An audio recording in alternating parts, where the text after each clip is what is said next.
Hello students. So what we were studying? We were studying physical properties of metals and non-metals, and also we discussed four properties, that was malleability,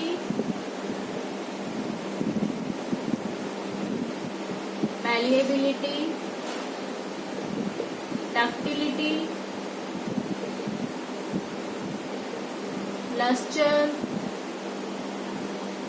Also we were discussed physical state. Okay, तो हमने अभी तक physical properties of metals and non metals में क्या क्या पढ़ लिया था? हमने ये चार प्रॉपर्टीज पढ़ ली थी मेटल्स एंड नॉन मेटल्स की. Today we are going to start new property, that is conductors of heat. Fifth property is conductors of heat. Okay students, so metals are good conductors of heat, whereas non-metals are poor conductors of heat. Good conductor और poor conductor में क्या difference है? It means कि जो metals होते हैं वो heat को conduct कर लेते हैं, हीट को एब्जॉर्ब कर लेते हैं, ठीक है, हीट को जल्दी से पकड़ लेते हैं. But non metals are bad conductor और we can say poor conductor of heat. For example, silver is the best conductor of heat followed by copper. Copper और सिल्वर क्या होते हैं? गुड कंडक्टर ऑफ हीट है, क्योंकि वो easily conduct कर लेते हैं हीट को, उसमें हीट जल्दी से आ जाती है. Aluminium and iron are also good conductor of heat. और जो मेटल होते हैं एल्यूमिनियम और iron, they are also good conductor of heat. For this reason metals are aluminium, metals like aluminium, iron and copper, इनको कहाँ पे use किया जाता है? Use for making utensils. जो आपके किचन में बर्तन यूज होते हैं, यूटेंसिल्स जितने भी आप यूज करते हैं, आपकी मदर जो यूज करती है, वो किसके बने होते हैं? कॉपर के, एल्यूमिनियम के, ठीक है, सिल्वर के, because they are good conductor of heat, इसीलिए इनको यूटेंसिल्स में यूज किया जाता है. And also water boilers. आपकी बुक में फिगर 4.5 में ये डायग्राम दिखा रखा है यूटेंसिल्स का. आप देख सकते हैं कि जो ए वाली पिक्चर है उसमें यूटेंसिल्स दिखा रखे हैं, और जो बी पिक्चर है वो कॉपर के वाटर बॉयलर्स बनाए गए हैं, ठीक है. ये तो हो गया metals. Metals good conductor of heat होते हैं. Non metals are poor conductor of heat. जो नॉन मेटल्स होते हैं वो पुअर कंडक्टर ऑफ हीट होते हैं, क्योंकि वो हीट को कंडक्ट नहीं करते हैं. डायमंड. डायमंड एक ऐसा नॉन मेटल है जो कि हीट को कंडक्ट करता है, ठीक है. This is the only metal, non metal which is good conductor of heat, ठीक है. तो हमने क्या पढ़ा? ये जो मेटल्स होते हैं are good conductor of heat, ठीक है बेटा. Metals good conductor of heat होते हैं, and non metals are poor conductor of heat, except what? कौन सा non metal poor conductor of heat नहीं होता? डायमंड, ठीक है. डायमंड कैसा होता है? डायमंड एक ऐसा नॉन मेटल है जो कि गुड कंडक्टर ऑफ हीट है. तो आपको कंडक्टर समझ में आ गया? This topic is clear now.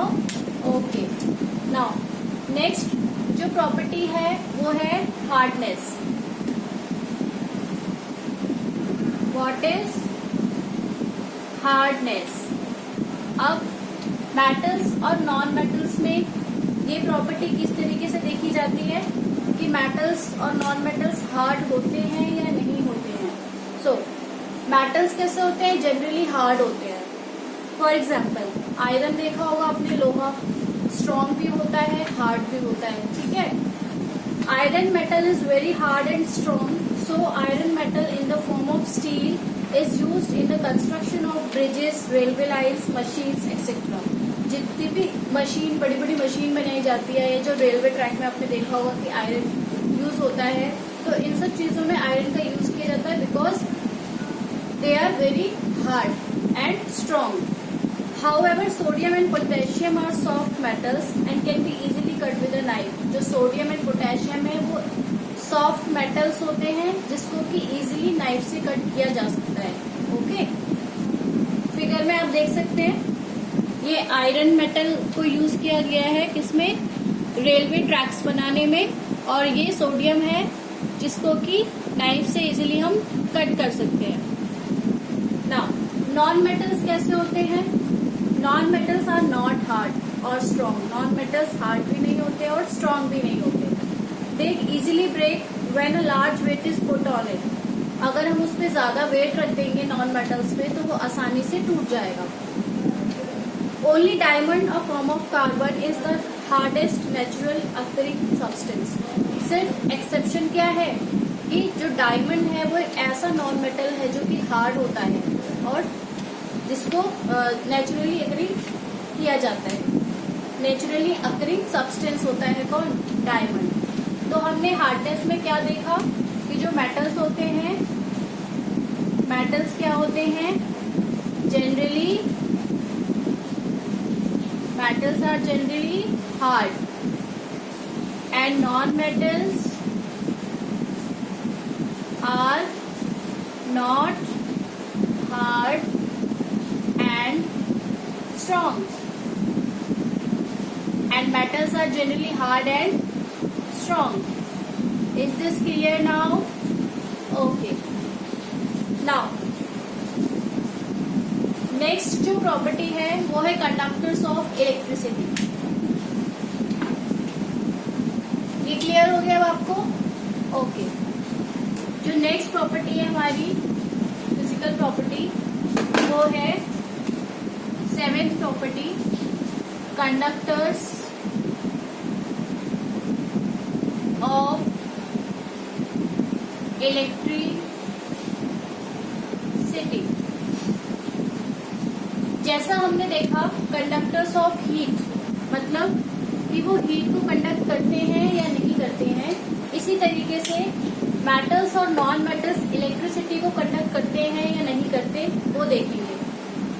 All metals are good conductors of electricity. जितने भी मेटल्स होते हैं वो सारे ही गुड कंडक्टर्स ऑफ इलेक्ट्रिसिटी होते हैं. Silver metal is the best conductor of electricity. Copper wires are used in household electric wiring and aluminium wires are used in electric cables. जैसे कि हमने पिछले उसमें प्रीवियस टॉपिक में हमने देखा था कि कॉपर की वायर्स बनाई जाती है ना. क्यों बनाई जाती है? क्योंकि उसको इलेक्ट्रिसिटी में यूज किया जाता है, एज अ केबल में यूज किया जाता है. तो देख सकते हैं कि वो गुड कंडक्टर ऑफ इलेक्ट्रिसिटी होते हैं, इसलिए उनको क्या किया जाता है? यूज किया जाता है. And aluminium are good conductor of electricity as well as aluminium भी कैसा होता है? गुड कंडक्टर ऑफ इलेक्ट्रिसिटी होता है. ओके. नॉन मेटल्स कैसे होते हैं? Non metals are poor conductor of electricity. वो इलेक्ट्रिसिटी को कंडक्ट नहीं करते हैं. For example, sulfur and phosphorus are non-metals and they do not conduct electricity. Sulfur और phosphorus क्या है? They are non-metals and they cannot conduct electricity. However, graphite is a non-metal which is very good conductor of electricity. Exception यहाँ पर भी है कि जो graphite non-metal होता है वो इलेक्ट्रिसिटी को कंडक्ट करता है, बट बाकी के जो non-metals होते हैं वो इलेक्ट्रिसिटी को कंडक्ट नहीं करते हैं. ओके. तो हमने इसमें क्या देखा कि जो मेटल्स होते हैं, metals are good conductor for what? Metals are good conductor of electricity and non metals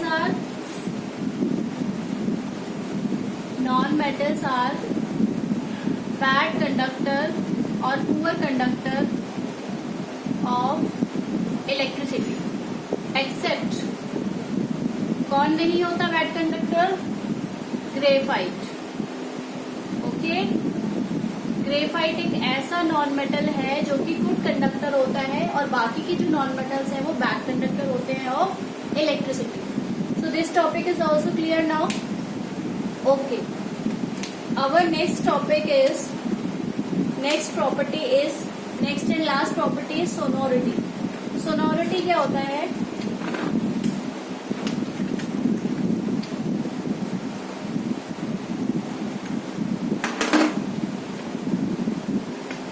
Last property is sonority. Sonority क्या होता है कि जब हम किसी मेटल को इस तरीके से बजाते हैं तो उसमें एक रिंगिंग साउंड आती है, उसी को क्या कहा जाता है? सोनोरिटी. पढ़ लेते हैं इसको. When we push a wind chime, it produces a sound. जब हम wind chime को पुश करते हैं तो उसमें से एक आवाज आती है. When the metal pipes in a wind chime strike each other, जब मेटल की जो पाइप लगी होती है विंड चाइम में, जब वो स्ट्राइक करते हैं एक दूसरे से तो उसमें से आवाज आती है, साउंड निकलता है. दे प्रोड्यूसेस अ रिंगिंग साउंड. वो एक रिंगिंग साउंड प्रोड्यूस करते हैं. The property of producing a ringing sound bye a metal when it strike with a hard material is called sonority. और उन्हीं प्रॉपर्टी को क्या कहा जाता है? सोनोरिटी. जिसमें कि रिंगिंग साउंड प्रोड्यूस होती है जब मेटल किसी मटेरियल पे क्या करते हैं? स्ट्राइक करते हैं. दस मेटल्स आर सोनोरस, इसीलिए उनको कहा जाता है सोनोरस. सोनोरस किसको कहा जाता है? जो कि रिंगिंग साउंड प्रोड्यूस करते हैं. Ringing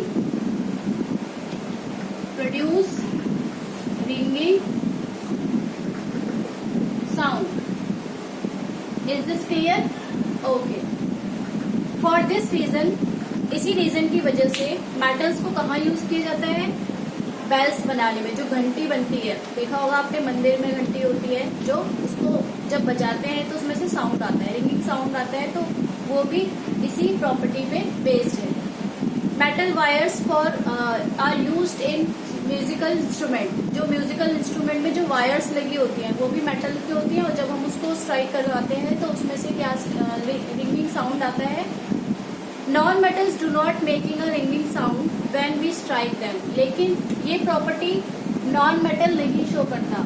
sonorous property metals show करते हैं. Non metals do not show this property. Okay बच्चों, कि सोनोरिटी प्रॉपर्टी जो है वो मेटल्स शो करते हैं, बट नॉन मेटल्स ये शो नहीं करते हैं. Thus non metals are non sonorous. इसीलिए नॉन मेटल्स को क्या कहा जाता है? Non sonorous. आप बुक में ये पिक्चर्स देख सकते हैं कि मेटल्स को किस में यूज किया जाता है जो कि सोनोरस होते हैं. Okay. So these are the all physical properties of metals and non-metals.